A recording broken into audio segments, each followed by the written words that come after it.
그리고 9번과 관련해서는 이날 비상계엄 시에 그 1차 봉 소위 1차 봉쇄, 2차 봉쇄 과정 사이에 잠깐 30분 정도 개방한 시간이 있잖아요. 서울청에서. 예. 그때 당시에도 국회를 출입하고자 하는 차량은 계속 통제되고 있었다는 건 알고 계세요? 차량은. 그 제가 그 정확한 상황은 잘 모르겠습니다. 차량은 이 사건 당시에는 계속 통제되고 있었는데 그 서울청 무전망 내용은 청취를 안 하셨나 봐요. 왜냐하면 청취를 안 하고 있었습니다. 반대신문 11항 관련해서 그 국회 담장으로 월담을 하는 방법이 일반적인 국회 출입 방법입니까? 아닙니다. 그건 아니죠. 네. 15항과 관련해서 증인은 23시 19분경에 국회 경비대장 목현태로부터 보고를 받으신 일이 있죠. 전화 보고. 23시 19분경 증인이 전화를 해서 목현태에게 그 보고를 받으신 적이 있는데 어떤 내용인지 기억나세요? 통화 내역에는 있던데 그 네. 보고 통화 내용은 자세히 모르겠습니다. 목현태는 국회 경비대장인데 그 국회 경비대장이 증인에게 보고하기로 당시 통화 내역이 다 녹음되어 있어서 말씀을 드립니다. 그 증인이 목현태 대장에게 월담자를 확인하고 5개 기동대 등 경력 배치 상황을 확인한 다음에 차량이 통제되고 있는지에 대해서 확인을 하고 이에 목현태 대장이 증인에게 모든 사람 차단하고 있다라고 보고를 하면서 이때 뭐라고 얘기하냐면 국회의장도 차단을 하고 있다라고 보고를 해요. 그때가 23시 19분경인데 증인은 그 보고 받고 어떻게 조치하셨어요? 기억이 안 납니다. 국회의장의 차단 내용은 사실 아까 증인께서 반대신문 과정에서 쭉 얘기한 국회의 모든 사람을 출입하기에는 질서 유지 차원에서 문제가 있기 때문에 그래서 봉쇄를 한 거다라는 취지하고는 약간 배치되는 면이 있기는 해요. 국회를 가장 아까 국회 변호인께서 말씀하신 네. 그 소위 1차 차단 그 당시 말씀하신 네. 거죠. 그러니까 저는 국회의장도 차단을 하는 게 좀 이상하잖아요. 그러니까 저도 말씀을 드렸다시피 제 녹취록에도 나와 있지 않습니까? 일반적으로 국회 출입은 국회 측의 그 판단에 따라서 하는 거고 하니까 국회의원이나 국회의장은 일반적으로 차단 안 하는 게 맞다고 생각을 하고요. 그것을 신분을 확인했는데도 차단했다면 그건 그때까지 누가 시켰는지 모르겠습니다만은 일반적인 경우는 아니고 적절하지 않은 조치라고 저는 생각합니다. 근데 그런 보고를 증인께서 받으셨으니까 차단했다고요? 제가 질문을 하는 거예요. 예. 어떤 조치를 취하셨냐고요. 아무 조치를 취하지 않으셨거나 예. 아니면은 조지호 청장님에게 보고를 하셨거나 어떤 조치를 취하셨어요? 그 그 당시 이후 통화 내용에는 예. 증인이 국회의장 차단과 관련해서 어떤 지시를 한 게 발견이 안 돼요. 그래서 여쭤보는 겁니다.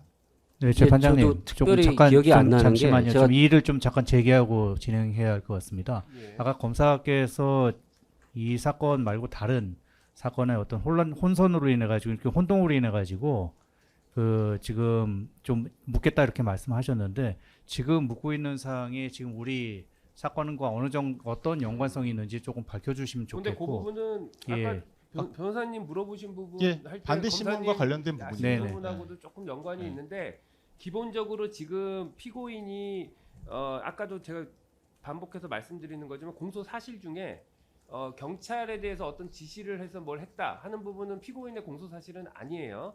근데 다만 이제 그 부분 관련해서 그런 상황도 보고를 받고 전반적인 그런 그 내란과 관련돼서 주요 기관에 대한 통제나 이런 것들을 그 조지호 총장 등과의 통화 등으로 본인이 파악을 하고 있는 상황에서 단전단수 지시도 했다라는 취지로 지금 공소 사실이 돼 있기 때문에 그 부분 이제 이 경찰청과 관련돼서 특히 국회 봉쇄와 관련돼서 일정 부분 피고인도 청장하고 통화를 시도했고 뭐 통화를 했던 부분도 있고 그래서 그 부분 관련해서 검사님이 물어보실 때도 제가 특별히 제지하지 않았거든요. 근데 네. 변호인도 역시 그 부분에 대해서는 뭐 검사님 물어보시는 내용에 뭐 특별히 이해하실 필요는 없을 것 같고 네. 다만 검사님 요건 지금 관련해서 이게 지금 기본적으로 저희가 요 사건과 관련된 부분 그러니까 피고인이 그 당시에 국회 상황이나 이런 부분을 경찰청을 통해서 어느 정도 파악하고 있었고 뭐 관련돼서 어떤 부분이 있었는지 확인하시는 건 당연히 물으실 수 있고 다만 세부적으로 들어가서 혹시 그것과 관련돼서 이제 다른 가담자들로 지금 기소된 사람들에 대한 범죄 사실을 여기서 확인하시게 되는 경우에 관련성이 있으면 물어보실 수 있는데 조금 그 부분이 너무 이 부분이 이제 예, 세밀하게 알겠습니다. 물어보시면 그 범위를 좀 벗어날 수 네. 있어서 그 부분 적당한 선에서 정리해서 물어보시죠. 알겠습니다. 저희도 그래서 물어볼 내용은 너무 많지만 무슨 말씀인지 이 반대 신문과 관련해서 묻겠습니다. 예, 예. 네, 그 말씀하신 네. 부분에 뭔 조치를 취했냐 네, 그 말씀하셨는데 부분만 답하시면 근데 됩니다. 일단은 기억이 안 나고요. 만약에 그 전 취지도 되겠다면 왜 국회의원을 막느냐 이런 취지로 말을 했어야 됐지 않을까 싶고요. 아까 그뭐 녹취로 있다시피 국회 출입은 국회의원들의 당연한 권한이고 또 출입 승인을 국회 측에서 받기 때문에 국회의장 막는 거 왜 막느냐라고 제가 하지 않았을까 싶은데 그 뒤에 전화가 끊겼는지 녹음이 끊겼는지는 모르겠습니다만 증인이 보고만 받고 별다른 조치 없이 전화가 끊어져서 그래서 제가 중간에 계속 묻는 끊어졌습니까? 겁니다. 네. 그거는 끊어진 이유가 뭐 어떤 이유인지 모르겠는데. 정리해서 물어볼까요? 예, 예. 국회의장 차단 보고에 대해서 조지호 경찰청장에게 보고하셨습니까? 그런 기억은 안 납니다. 알겠습니다. 다음으로 넘어가겠습니다. 반대신문 21항과 관련입니다. 22시 49분경 조지호 청장에게 전화를 한 그 직전의 상황과 관련입니다. 22시 40분경에 아까 제가 언급했던 증인께서 임종주의 그 주진우 경비부장이 증인께 전화를 걸어서 전장현 집회 상황과 관련해서 보고를 한 부분인데 그때에는 이제 그 주진우 경비부장이 증인에게 뭐 여의도 타격대, 광화문 타격대 여기에 대한 언급이 없었는데 그 3분 뒤에 증인이 그 주진우 경비부장에게 전화를 걸어서 용의도 그 용산 타격대, 여의도 타격대 202단 전원 근무를 지시를 하세요. 예. 증인이 이런 직접 지시를 하신 이유가 뭐예요? 아직 조지호 청장님에게 아직 뭔가 보고하기 전인 것 같은데. 그건 이제 계엄이라는 비상 상황이 통상 그러니까 군사적인 상황으로 저는 이해했다고 생각을 합니다. 어떤 뭐 전시 상황인 또는 계엄을 한다는 그 자체가 전시 상황 또는 뭐 간첩이라든지 국지전 이런 상황이 아니면은 왜 계엄이 선포됐을까? 그렇다면은 중요 시설에 대해서는 경계를 강화해야 되는 게 기본 개념이거든요. 그런 계엄이 아니더라도 일단 급박한 집회 시위가 발생했다. 그러면은 각 그 기동대 우리가 평상시에 배치되고 있는 경력에 대해서는 근무를 강화해라 이렇게 지시하는 게 통상적인 조치이기 때문에 한 번 더 강조하지 않았나 싶습니다. 네, 증인이 특히 이때 강조한 곳이 국회 외에는 용산 타격대와 202단이니까 용산 대통령실 쪽이었네요. 그렇죠. 중요 시설에 대한 개념이었습니다. 증인은 국회 외에 용산 쪽이 중요하다고 생각하셨습니까? 그러니까 정부 청사나 용산, 국회 이게 세 가지가 가장 저희의 방어의 기본입니다. 그래서 국회 쪽과 용산 쪽에 기동대를 배치하셨다고 그 이후 직후에 조지호 청장에게 보고하셨습니까? 아니요, 그거는 아니고요. 그 배치했다고가 아니라 현재 기동대 배치는 광화문에 한 개 있고 용산에 한 개 있고 여의도에는 그 5개가 전장현 때문에 5개가 있다고 합니다.라고까지 보고 드린 기억이 납니다. 증인이 조치한 상황에서는 보고를 안 드리셨어요? 네. 아까 3개. 근무 경계를 강화하라. 그 부분까지는 뭐 보고 드린지 안 보는지 모르겠는데 근무 경계를 강화하라는 내용을 했을 수도 있고 안 했을 수도 있는데 정확히 기억은 안 납니다. 알겠습니다.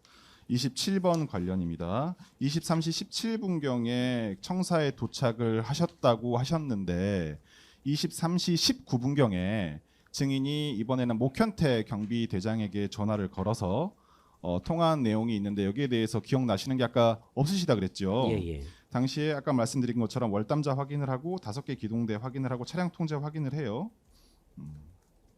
이 내용에 대해서는 아까 그리고 모든 사람 차단하고 있다라고도 보고를 받아요. 예. 여기에 대해서 어떻게 생각하셨어요? 모든 사람 차단하고 있다는 보고를 받으셨을 때. 국회 증인 출입하는 일단 모든 이 사람이요? 네. 목연태 경비대장하고 국회 경비대장하고 통화하신 거 23시 19분에 통화 내역서 통화하신 게 지금 기억이 나요? 그러니까 통화 내역을 보니까 통화했구나라는 정도고 그다음 지금 말씀하신 대로 모든 사람을 차단하고 있다라고 말씀 저한테 얘기를 했다는데 그 저도 말씀드렸지만 그 전에 했지만 국회 출입 모든 것을 차단할 수는 없거든요. 통상적으로. 근데 많은 사람들이 갑자기 밀려오면 그 사람들 차단하는 게 맞습니다. 많은 사람들이 밀려올 때. 근데 그 경비부장에도 제가 얘기했지만은 국회 출입 통제에 대해서는 기본적으로 국회 측의 승인을 받고 하는데 급박하게 많은 사람 밀려오고 있다. 그러면은 아니요. 증인. 그날 23시 19분에 목현태 국회 경비부장이라고 그랬나요? 대장이라고 그랬나요? 경비대장입니다. 경비대장하고 본인이 통화했던 사실이 지금 기억에 남아 있으세요? 얼핏 통화한 기억은 있는데 시간대는 정확히 기억나지 않습니다. 그러면 그 당시에 본인이 그 경비대장하고 나눴던 대화 중에 지금 기억나시는 게 있으면 그것만 말씀하시면 될 것 같아요. 특별히 기억나는 건 없고요. 뭐 사람들이 뭐 많이 몰려 있다 또는 몰려고 있답니다. 막 이런 정도 얘기를 했던 것 같습니다. 저한테. 지금 이제 검사님이 물어보시는 거는 그 과정에서 국회의장을 포함해서 그 전면적으로 출입을 통제하고 있다라는 취지의 말이 이제 그 경비대장이 보고를 했다는 것 같은데 그 혹시 부분은 그런 기억이 부분 보고 기억이 받은 나지 게 않았습니다. 기억이 나세요? 그건 기억 안 그 나세요? 부분에 대해서는 정확히 기억나지는 않습니다. 이 알겠습니다. 부분을 아까에 이어서 다시 한번 질문했던 예, 예. 이유는 뭐냐면 이 시각 때문이에요. 23시 19분은 반대신문 과정에서 나왔듯이 국회 출입이 가능한 시간대였어요. 예, 저도 그 나중에 보고를 받았는데 그렇잖아요. 통제하다가 그 출입을 하도록 했다고 여긴 들었습니다. 다만 그 사후 보고 받기를 그 처음에 이제 23시 40 몇 분부터 23시 한 07, 8분 그 사이에는 전면 출입 통제하다가 그 이후에는 국회 관계자는 들여보냈다라는 사후 보고는 저는 그렇게 받았습니다. 근데 지금 23시 19분에 예, 예. 국회를 실제로 관할하는 국회 외곽을 행정응원 개념으로 관할하고 있는 국회 경비대장이 국회 출입하는 사람 전부 차단하고 있다고 보고를 하잖아요. 23시 19분에. 근데 거기에 근데- 대해서 이상하다는 생각 못 드셨어요? 지금 그 상황에 대해서 잘 기억은 안 나는데요. 자 검사님, 이 부분은 증인이 그 부분 대화한 내용이 알겠습니다. 정확히 지금 기억나는 게 왜냐면 없기 때문에 그 그 생각을 전에 물어보시는 건 의미가 없어요. 그 전에 뭐 통제를 했다는 것 자체는 사실 제가 몰랐었어요. 예, 서울청에서는 뭐 29번, 30번 관련인데 서울청에서는 국회의원에 대해서는 23시 07분경, 그다음 국회 출입증 소지자에 대해서는 23시 15분경에 그 출입을 시켜라는 조치가 있었지만 실제로 그 다른 재판에서 국회 경비대원들에 대한 그 증언을 들어보니 실제로 국회의원에 대한 출입이 가능했던 시각은 23시 14분경이고 출입증 소지자는 23시 24분경이었어요. 그래서 실제 현장에서는 서울청의 지시 혹은 경찰청의 지시보다 좀 더 늦은 시각에 국회 출입이 일부 가능했던 점에 대해서 아시는지 여쭤보고 그 부분은 몰랐습니다. 알겠습니다.